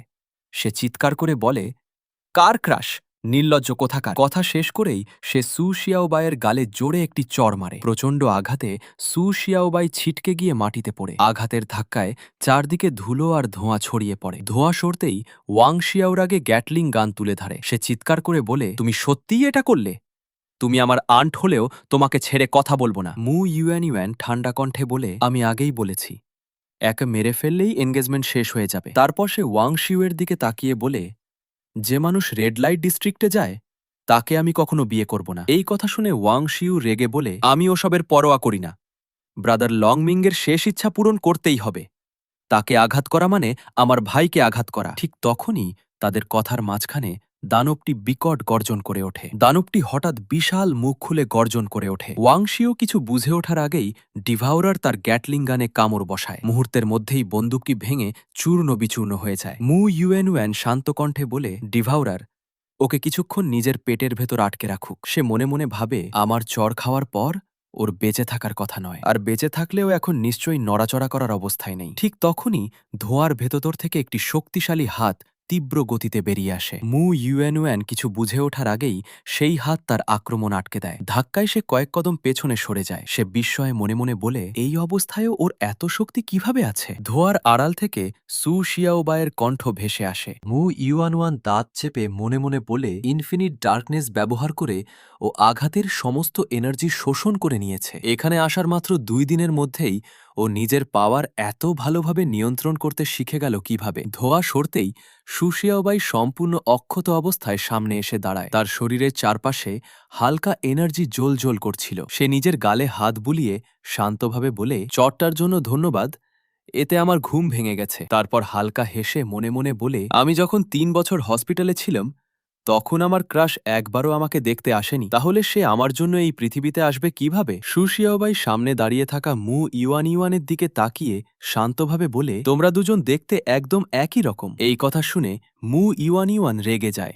সে বলে, তোমার মনে তাহলে আগেই অন্য কেউ ছিল? তাহলে তোমাকে বিয়ে না করার কারণ আরও পরিষ্কার, আজ তোমাকে মরতেই হবে। সু শিয়াওবাই হালকা হেসে বলে, ভুল বুঝো না, ওটা অনেক আগের কথা, এখন তার প্রতি আমার কোনো অনুভূতি নেই। সে আরও বলে, আমি বুঝতে পেরেছি সিলেস্টিয়াল এম্পারারের সিংহাসনের একমাত্র উত্তরাধিকারী শুধু আমি নই। তারপর মু ইউয়ানিওয়ানের দিকে তাকিয়ে বলে, কিন্তু তুমি এখনো আমার পেছনে ঘুরছ। আমি নাইট ক্লাবে গিয়েছিলাম বলেই তুমি এত রেগে গেছ? তার মানে তুমি আমাকে পছন্দ করো? এই কথা শুনে মু ইউয়ানিওয়ান আরও ক্ষেপে যায়। সে চিৎকার করে বলে, এসব আজে বাজে কথা বন্ধ করো, আমি তোমাকে পছন্দ করি না। সে বলে, বাকি 2 জন উত্তরাধিকারী আগেই বিয়ে করেছে, তাই শুধু তুমিই বাকি আছো। কথা শেষ করেই মু ইউয়ানিওয়ান নিজের সমস্ত পাওয়ার মুক্ত করে দেয়। মুহূর্তের মধ্যে চারপাশ কেঁপে ওঠে। সু শিয়াওবাই বিস্ময়ে তার দিকে তাকিয়ে থাকে। পরের মুহূর্তেই প্রচণ্ড বিস্ফোরণে তার পায়ের নিচের মাটি ভেঙে চূর্ণ বিচূর্ণ হয়ে যায়। ভয়ঙ্কর আঘাতে সু শিয়াওবাই আকাশে ছিটকে উঠে যায়। তার নাক আর মুখ দিয়ে রক্ত বের হতে শুরু করে। ঠিক তখনই চারপাশের দানবীয় মুখগুলো একসঙ্গে তার দিকে ঝাঁপিয়ে পড়ে। একটার পর একটা আঘাতে চারদিকে প্রচণ্ড বিস্ফোরণ ঘটতে থাকে। শূন্যে থাকা অবস্থায় সু শিয়াওবাইয়ের ওপর একের পর এক আক্রমণ হতে থাকে। তার শরীর থেকে রক্ত ছিটকে বের হয় আর চারদিক থেকে দানবীয় মুখগুলো তাকে ঘিরে ধরে। পরের মুহূর্তেই এক বিশাল বিস্ফোরণ ঘটে। প্রচণ্ড এনার্জি ব্লাস্ট পুরো এলাকা কাঁপিয়ে দেয়। চারপাশের মাটি চূর্ণ বিচূর্ণ হয়ে ধোয়া আর পাথরের টুকরোয় ঢেকে যায়। এই দৃশ্য দেখে মু ইউয়ানিওয়ান আত্মবিশ্বাসের সাথে বলে, সব শেষ, ডিভাউরার তোমাকে সম্পূর্ণ গিলে ফেলবে। ধোঁয়ায় ঢাকা গর্তের দিকে তাকিয়ে সে বলে, তোমাকে মারার ইচ্ছে আমার ছিল না, টুমালচুয়াস ল্যান্ডে আসাটা ছিল তোমার দুর্ভাগ্য। কিন্তু ধোঁয়া সরে যেতেই গর্তের ভেতর থেকে সু শিয়াওবাইয়ের কণ্ঠ ভেসে আসে। হালকা হেসে সে বলে, টুমালচুয়াস ল্যান্ড, নামটা সত্যিই মানিয়েছে। সবাই অবাক হয়ে দেখে সু শিয়াওবাই সম্পূর্ণ অক্ষত অবস্থায় নিচু হয়ে বসে আছে। তার শরীর থেকে রঙিন এনার্জি বের হচ্ছে আর চারপাশে ডেভারারের দানবীয় মুখগুলো নিস্তেজ হয়ে পড়ে আছে। এই দৃশ্য দেখে মু ইউয়ানিওয়ান হতবাক হয়ে যায়। সে অবিশ্বাসের সাথে ভাবে, এটা কিভাবে সম্ভব? ডিভাউরারের সব এনার্জি সে পুরো অ্যাবজর্ব করে নিয়েছে। সু শিয়াওবাই ধীরে ধীরে সামনে এগিয়ে আসে। তার শরীরের রঙিন আভা আরও উজ্জ্বল হয়ে ওঠে। শান্ত কিন্তু দৃঢ় কণ্ঠে সে বলে, আমি কখনোই সেলেস্টিয়াল এম্পারার হওয়ার পরিকল্পনা করিনি। সু শিয়াওবাই ক্ষোভ আর হতাশা নিয়ে বলে, শুধু আমি ইনফিনিট ডার্কনেসের বেয়ারার বলেই সবাই আমাকে জোর করে ওই পথে ঠেলে দিচ্ছে। কেউ আমার অনুভূতির কথা ভাবে না। আমি তো একবার আগেই মারা গেছি। এই জীবনে আমি শুধু নিজের জন্য বাঁচতে চাই। তার কথা শুনে মু ইউয়ানিওয়ান পুরোপুরি চুপ হয়ে যায়। বিস্ময়ে সে ফিসফিস করে বলে, এই ছেলেটা। ঠিক তখনই ওয়াং শিউ চিৎকার করে বলে, আন্ট! সে বলে, জানো আমি কেন ওয়েপন হিসেবে মেশিন গান ব্যবহার করি? কারণ আমার পাওয়ার খুবই ধ্বংসাত্মক। আমি যদি এটা কন্ট্রোল করতে না পারি তাহলে নির্দোষ মানুষও আঘাত পাবে। এই কথা শুনে সু শিয়াওবাই অবাক হয়ে মনে মনে বলে, সিরিয়াসলি? ওয়াং শিউ তখন 2 হাত দিয়ে ডিভরারের বিশাল মুখের কামড় আটকে ফেলে। সে বলে, একটি পূর্ণবয়স্ক ডিভরার প্রায় 2000 কেজি শক্তিতে কামড় দিতে পারে, কিন্তু আমার লেভেল আর পাওয়ার, সেলুলার এনহ্যান্সমেন্ট আমার সেলসের গঠন বদলে দেয়। তাই আমার স্ট্রেংথ মানুষের সীমা অনেক আগেই অতিক্রম করেছে। কথা শেষ করেই সে প্রচণ্ড শক্তিতে ডিভরারকে লাথি মেরে ছিটকে ফেলে। তারপর শূন্যে উঠে মু ইউয়ানিওয়ানের দিকে ধেয়ে গিয়ে চিৎকার করে বলে, আন্টি, আমি যদি তোমাকে আঘাত করি তাহলে তুমি সত্যিই মারা যেতে পারো। পরের মুহূর্তেই সে ভয়ঙ্কর শক্তিতে মাটিতে ঘুষি মারে। সঙ্গে সঙ্গে এক বিশাল বিস্ফোরণ ঘটে। পুরো মাটি ফেটে চূর্ণ বিচূর্ণ হয়ে যায়। মু ইউয়ানিওয়ান মাটিতে আঘাত পড়ার আগেই তীব্র গতিতে শূন্যে লাফিয়ে উঠে আক্রমণ এড়িয়ে যায়। চাঁদের আলোয় ভেসে থেকে সে নিচের পরিস্থিতি পর্যবেক্ষণ করতে থাকে। এটা দেখে সু শিয়াওবাই অবাক হয়ে বলে, ও তো ভীষণ হিংস্র। মু ইউয়ান মনে মনে ভাবে, এই মেয়েটাকে সামলানো সহজ নয়, ওর এক্সপ্লোসিভ ফোর্স অবিশ্বাস্য। এদের দুজনের সঙ্গে ক্লোজ কম্ব্যাটে লড়াই করা আমার পক্ষে সম্ভব না। এরপর সে নিজের চোখে নীল আভা জ্বালিয়ে দৃঢ় কণ্ঠে বলে, এবার সবকিছু শেষ করার সময় এসেছে। ওয়াং শিউ বিরক্ত হয়ে বলে, দূর, পালিয়ে যেতে ওস্তাদ দেখছি। ঠিক তখনই মু ইউয়ান দু হাত তুলে এক বিশাল ঘূর্ণায়মান নীল এনার্জি স্ফিয়ার তৈরি করে। এটা ছিল তার level SSR power, eyes of the blue moon. মুহূর্তের মধ্যেই নীল আলোর প্রভাবে সু শিয়াওবাই আর ওয়াং শিউয়ের চোখ সাদা হয়ে যায়। দুজনেই নিজের শরীরের নিয়ন্ত্রণ হারিয়ে স্থির হয়ে দাঁড়িয়ে থাকে। আইজ অব দ্য ব্লু মুন এমন এক পাওয়ার যা দুর্বল মেন্টাল ফোর্টিটিউডের প্রিডেটরদের সহজেই মাইন্ড কন্ট্রোল করতে পারে, আর চাঁদের আলো থাকলে এর শক্তি কয়েক গুণ বেড়ে যায়। তখন সাধারণ মানুষকেও কিছু সময়ের জন্য সম্পূর্ণ নিয়ন্ত্রণ করা সম্ভব। ঠিক সেই মুহূর্তে নাকাজাওয়া কোটো ধীরে ধীরে নিজের তলোয়ার খাপ থেকে বের করতে শুরু করে। তলোয়ারের ফলক থেকে তীব্র সাদা আলো চারদিকে ছড়িয়ে পড়ে। তরবারির তীব্র ঝলকানি দেখে মু ইউয়ান বিস্ময়ে স্তব্ধ হয়ে যায়। পরের মুহূর্তেই বিশাল এক সাদা আলোর রেখা আকাশ চিরে নিচের দিকে নেমে আসে। আলোর ঝলকানিতে সু শিয়াওবাই আর ওয়াং শিয়াওয়ের ওপর থেকে মাইন্ড কন্ট্রোলের প্রভাব কেটে যায়। দুজনেই বিস্ময়ে সেই দিকে তাকিয়ে থাকে। ঠিক তখনই কিমোনো পরা রহস্যময়ী তরুণী নিজের তলোয়ার হাতে death by a 1000 cards technique ব্যবহার করে। চোখের পলকেই সে শূন্যে থাকা মু ইউয়ানের পিঠে ভয়ঙ্কর এক কোপ বসিয়ে দেয়। মুহূর্তেই চারদিকে রক্ত ছিটকে পড়ে। আক্রমণের পর সে নিখুঁতভাবে মাটিতে নেমে আসে। হঠাৎ এই আঘাতে মু ইউয়ানের মুখ থেকে রক্ত বের হতে থাকে। যন্ত্রণায় তার চোখ বড় হয়ে যায়। মাথায় লাল ফিতা বাঁধা সেই তরুণী ঠান্ডা কণ্ঠে বলে, সু শিয়াওবাইকে হত্যা করতে চাইলে আগে আমাকে হত্যা করতে হবে। প্রচণ্ড আঘাতে মু ইউয়ান ভারসাম্য হারিয়ে চাঁদের আলোয় শূন্য থেকে নিচে পড়ে যেতে থাকে। ঠিক সেই মুহূর্তে সু শিয়াওবাই দৌড়ে এসে নিচে দাঁড়িয়ে তাকে মাটিতে পড়ার আগেই নিজের দুই হাতে ধরে ফেলে। সু শিয়াওবাই দ্রুত মু ইউয়ানকে নিজের দুই হাতে ধরে ফেলে। তার ঠোঁটের কোণে রক্ত লেগেছিল আর শরীরটা দুর্বল হয়ে পড়েছিল। মু ইউয়ান কষ্ট করে চোখ খুলতেই সু শিয়াওবাই আতঙ্কিত হয়ে বলে, এই, কোনোভাবে টিকে থাকো, তুমি এভাবে আমার সামনে মারা যেতে পারো না, প্লিজ আমাকে ভয় পাইয়ে দিও না। পরের মুহূর্তেই চারপাশের দৃশ্য বদলে যায়। মু ইউয়ান হঠাৎ এক ঝটকায় চোখ খুলে একটি বিলাসবহুল ঘরের বিছানায় জেগে ওঠে। ঘামে ভেজা শরীরে চারপাশে তাকিয়ে সে অবাক হয়ে বলে, এটা কোথায়? সে দ্রুত উঠে নিজের শরীর পরীক্ষা করে। বুকে হাত রেখে বিস্ময়ে বলে, কোনো ক্ষতই নেই, কিন্তু আমি তো নিশ্চিত আমাকে তলোয়ার দিয়ে কেটে ফেলা হয়েছিল। এরপর তার মনে পড়ে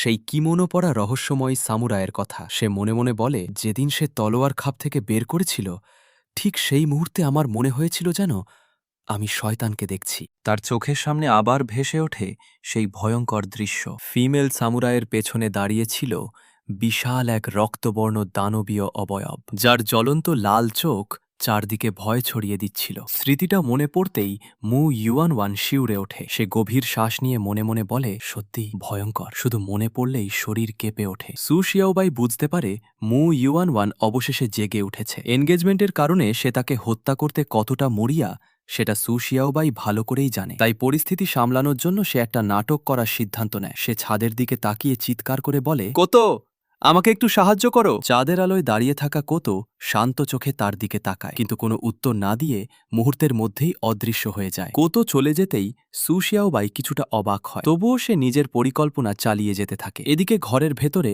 মু ইউয়ান ধীরে ধীরে জেগে উঠে নিজের বুকে হাত রেখে বলে, ধুর, এখনো প্রচণ্ড ব্যথা করছে। সে বুঝতে পারে কোতো যতক্ষণ সু শিয়াওবাইয়ের পাশে আছে তাকে হত্যা করা সম্ভব নয়। হাঁটতে হাঁটতে সে জানালার কাছে এসে বাইরে তাকায়। সেখানে ছাদের রেলিংয়ে বসেছিল সু শিয়াওবাই। সু শিয়াওবাই হালকা হেসে বলে, কোটো, তুমি তো শুরু থেকেই আমার উপর নজর রাখছিলে। কোটো শান্তভাবে উত্তর দেয়, তোমার বডিগার্ড হিসেবে তোমাকে রক্ষা করাই আমার দায়িত্ব। শুধু মু ইউয়ান নয়, সেলেস্টিয়াল কোর্টে আরও অনেকেই তোমাকে মৃত দেখতে চায়। সু শিয়াওবাই মাথা নেড়ে বলে, সেটা আমি জানি। কোতো গম্ভীর কণ্ঠে বলে, যতদিন লংমিংয়ের আসল হত্যাকারী ধরা না পড়বে ততদিন তুমি নিরাপদ নও। থ্রোনের অন্য দুই উত্তরাধিকারী কাউন্ট ড্রাকুলা এবং আর্কেঞ্জেল লং ইয়ান দুজনেই এখন তোমার প্রতিটি পদক্ষেপ লক্ষ্য করছে। এরপর কোতো বলে, আজ তুমি যেভাবে দয়া দেখিয়েছ, ভবিষ্যতে একই ভুল করলে তার মূল্য তোমাকেই দিতে হবে। সু শিয়াওবাই রেলিংয়ে বসে কোটোকে বলে, তোমার জন্য বলা সহজ, কিন্তু আমার সামনে কেউ এভাবে পড়ে মারা যাচ্ছিল,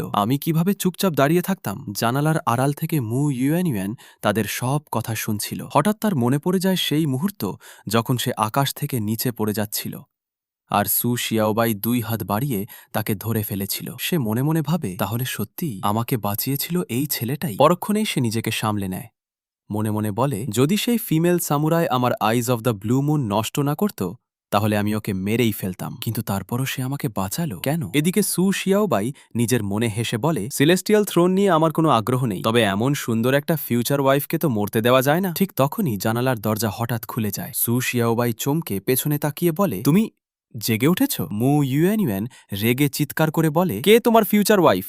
তুমি একটা লম্পট। সে আঙুল তুলে বলে, তুমি আমাকে বাঁচিয়েছ বলে আমি তোমাকে বিয়ে করব, এমনটা কখনোই ভাববে না। সে সু শিয়াওবাইয়ের সামনে এসে দৃঢ় কণ্ঠে বলে, আমি মু ইউয়ান, আমি কোনোদিনও তোমাকে বিয়ে করব না, তাই এসব আজগুবি কল্পনা এখনই বন্ধ করো। এই সোজাসাপটা প্রত্যাখ্যান শুনে সু শিয়াওবাই অস্বস্তিতে পড়ে যায়, মনে মনে বলে, এতটা নির্মমভাবে না বললেও পারতে। ঠিক তখনই ছাদের ওপর কোটোয়ের পায়ের শব্দ শোনা যায়। সে ধীরে ধীরে নিচে নেমে এসে গম্ভীর কণ্ঠে বলে, মু ইউয়ান।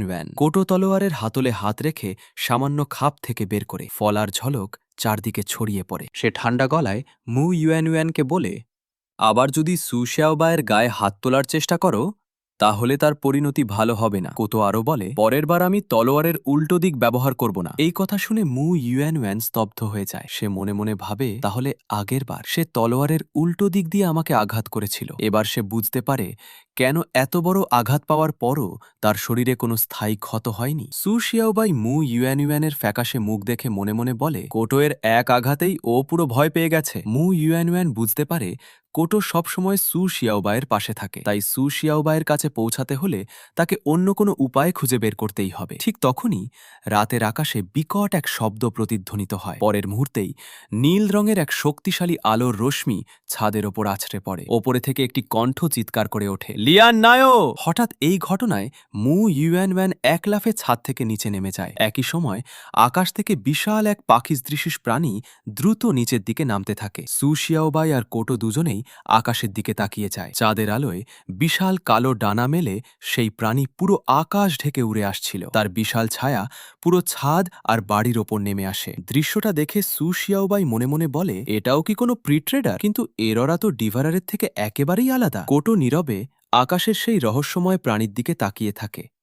সে বুঝতে পারে সামনে আরও বড় বিপদ অপেক্ষা করছে। আকাশ থেকে তীব্র গতিতে নেমে আসা বিশাল ডানাওয়ালা পাখিটির আঘাত এড়াতে মু ইউয়ান শূন্যেই এক চমৎকার ডিগবাজি দেয়। মুহূর্তের মধ্যেই বিশাল প্রাণীটি ছাদের ওপর অবতরণ করে আর মু ইউয়ান নিখুঁতভাবে তার পিঠে ল্যান্ড করে। পরের মুহূর্তেই পাখিটির শরীর থেকে ভয়ঙ্কর পাওয়ার বিস্ফোরিত হয়। বিশাল ডানা মেলতেই চারপাশ নীল বিদ্যুৎ আর আগুনে ভরে যায়। এটি কোনো সাধারণ প্রাণী নয়, বরং high class demonic predator Luan Niao. লাল জ্বলন্ত চোখে সে গর্জে ওঠে, mere mortals, how dare you disrespect the holy maiden! Luan নিওয়ের হুঙ্কার শুনেও কোটো একটুও ভয় পায় না। শান্তভাবে তরবারি খাপ থেকে বের করতে করতে সে বলে, ও আমাদের ভাষা বুঝতে পারে, তার মানে এটা হাই ক্লাস ডিমনিক প্রিডেটার। ঠান্ডা হাসি দিয়ে সে যোগ করে, এক এক টুকরো টুকরো করে কাটতে বেশ মজা হবে। কোটোর ভয়ঙ্কর উপস্থিতি দেখে স্বয়ং লুয়ান নিয়াও ঘামতে শুরু করে। ঠিক তখনই মু ইউয়ান পাখিটির পিঠ থেকে চিৎকার করে বলে, সু শিয়াওবাই,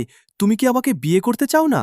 আমি আমাদের বিয়ের কথাই বলছি, এই ব্যাপারে অন্য কারো নাক গলানোর দরকার নেই। সু শিয়াওবাই সঙ্গে সঙ্গেই বুঝে যায় মু ইউয়ান আসলে কোটোকে এখান থেকে সরিয়ে দিতে চাইছে, যাতে সে একা তার সঙ্গে কথা বলতে পারে। কোটোর দিকে তাকিয়ে সু শিয়াওবাই মনে মনে ভাবে, মেয়েটা সবসময় এত গম্ভীর মুখে থাকে যে দেখলেই ভয় লাগে। আর ঠিক সেই মুহূর্তেই সবাইকে অবাক করে দিয়ে কোটো হঠাৎ জোরে একটা হাঁচি দেয়। মুহূর্তের মধ্যেই টানটান উত্তেজনার পরিবেশ হালকা হয়ে যায়। সু শিয়াওবাই হাত তুলে কোটোকে শান্ত করে বলে, কোটো, তুমি বরং একটু বিশ্রাম নাও, ওর সঙ্গে আমি নিজেই কথা বলবো। কিন্তু কোটো গম্ভীর গলায় এক কথায় বলে, না। সু শিয়াওবাই তাকে বোঝানোর চেষ্টা করে, শান্ত হও, ও যদি সত্যিই আমাকে মারতে চাইতো তাহলে এভাবে কথা বলতে আসতো না। কিছুক্ষণ চুপ থেকে কোটো বিরক্ত গলায় বলে, তুমি যদি মারা যাও তাহলে আমাকে দোষ দেবে না। সু শিয়াওবাই হেসে উত্তর দেয়, চিন্তা করো না, আমাকে মারা এত সহজ নয়। পরিস্থিতি শান্ত হলে মু ইউয়ান ওপর থেকে সু শিয়াওবাইয়ের দিকে তাকিয়ে বলে, এখন শুধু আমরা দুজন আছি, এবার বলো তুমি আসলে কি চাও? কিছুক্ষণ তাকিয়ে থেকে সে বলে, আমি মানছি তুমি যতটা খারাপ ভেবেছিলাম ততটা কিন্তু তাই বলে তুমি বিশেষ কেউ হয়ে যাওনি। তুমি এখনও একজন সাধারণ মানুষ। শুধু ইনফিনিট ডার্কনেসের কারণেই আজ এই জায়গায় দাঁড়িয়ে আছো। এই কথা শুনে সু শিয়াওবাই বিরক্ত হয়ে বলে, তোমাকে কি কেউ কখনো বলেনি তোমার কথাগুলো ভীষণ কষ্ট দেয়? এরপর মু ইউয়েন লুয়েন নিয়াওয়ের পিঠে উঠে আকাশে উড়ে যায়। যাওয়ার আগে সে বলে, আর ঠিক 1 মাস পর সেলেস্টিয়াল কোর্টের অ্যানুয়াল সেলেস্টিয়াল গার্ড ট্রায়াল শুরু হবে। সে আরও বলে, যদি তুমি সেই ট্রায়ালে আমাকে হারাতে পারো এবং একজন সিলেস্টিয়াল গার্ড হিসেবে নিজেকে প্রমাণ করতে পারো, তবেই আমি তোমাকে সিলেস্টিয়াল এম্পেররের প্রকৃত ইনহেরিটার হিসেবে স্বীকার করব। মু ইউয়েন চলে যাওয়ার পর সু শিয়াওবাই গভীর চিন্তায় ডুবে যায়। সে মনে মনে বলে, সেলেস্টিয়াল গার্ড ট্রায়াল, ওয়াংশিও এই ট্রায়ালের কথা বলেছিল, কিন্তু এটা আসলে কি? আর প্রিডেটর্সদের বিরুদ্ধে লড়াইয়ের গুরুত্ব কতটা? প্রিডেটর্সদের বিরুদ্ধে লড়াই করতে গিয়ে সেলেস্টিয়াল গার্ডসদের প্রতিনিয়ত মৃত্যু আর গুরুতর আহত হওয়ার ঝুঁকির মুখে পড়তে হয়। সেই শূন্যস্থান পূরণ করার জন্যই 2 রাউন্ডের বিশেষ ট্রায়াল আয়োজন করা হয়। এখান থেকে সবচেয়ে প্রতিভাবান যোদ্ধাদের বেছে নিয়ে 72 সিলেস্টিয়াল গার্ডসের দলে অন্তর্ভুক্ত করা হয়, যাতে তারা পূর্ণ শক্তিতে মানবজাতিকে রক্ষা করতে পারে। সবকিছু শুনে সু শিয়াওবাই মাথা চুলকে বলে, আচ্ছা, তাহলে ব্যাপারটা এই। তার মানে আমি যদি তোমাকে হারাতে পারি তাহলে কি আমাদের এনগেজমেন্ট কার্যকর হবে? মু ইউয়েন সঙ্গে সঙ্গে হেসে বলে, এত আত্মবিশ্বাস দেখিও না। সেলেস্টিয়াল গার্ড হওয়া শুধু থ্রোনের উত্তরাধিকারী হওয়ার প্রাথমিক যোগ্যতা, আর আমার এনগেজমেন্ট হবে শুধু সেই ব্যক্তির সঙ্গে যে পরবর্তী সেলেস্টিয়াল এম্পারার হবে। এরপর সে সম্মানের সঙ্গে একজনের কথা বলে, TRS নাম্বার 1, সেলেস্টিয়াল কোর্টের সবচেয়ে শক্তিশালী হিরো। তিনি ভবিষ্যতে পুরো সেলেস্টিয়াল কোর্টের দায়িত্ব নিজের কাঁধে তুলে নেবেন। তার কথা বলতে বলতেই রূপালী চুলের সেই রাজকীয় যোদ্ধার কথা মনে পড়ে। মু ইউয়েন লজ্জায় হালকা ব্লাশ করে বলে, তার মতো একজন মহান মানুষকে তোমার মতো সাধারণ কারো সঙ্গে তুলনা করাই যায় না। এই কথা শুনে সু শিয়াওবাইয়ের মুখ রাগে লাল হয়ে যায়। মনে মনে সে বলে, ধুর, সব জায়গায় ওই লোকটার নামই কেন আসে? ওই রূপালী চুল আর সুসুন্দর চেহারা ছাড়া ওর মধ্যে ভালো কিছুই নেই। আসলে ও একটা ধূর্ত শয়তান। ঠিক তখনই মু ইউয়েন যেন কিছু মনে করে বলে, ও, একটা কথা বলতে ভুলে গিয়েছিলাম। যদি তুমি ট্রায়ালের প্রথম রাউন্ডেই ফেল করো তাহলে সারা জীবনের জন্য সেলেস্টিয়াল গার্ড ট্রায়ালে অংশ নেওয়ার অধিকার হারাবে। মু ইউয়েন গম্ভীর গলায় বলে, এর মানে তোমার জন্য একটাই, যদি হারো তাহলে চিরদিনের জন্য সিলেস্টিয়াল থ্রোনের ইনহেরিটার হওয়ার সুযোগ হারাবে। কথা শেষ করে সে তাচ্ছিল্যের হাসি হেসে জিজ্ঞেস করে, এখন বলো, তোমার কি এখনও ট্রায়ালে অংশ নেওয়ার সাহস আছে? সু শিয়াওবাই একটুও ভয় না পেয়ে আত্মবিশ্বাসের সঙ্গে হাসে। সোজা হয়ে দাঁড়িয়ে দৃঢ় কণ্ঠে বলে, আমি রাজি। দেখতে দেখতে 1 মাস কেটে যায়।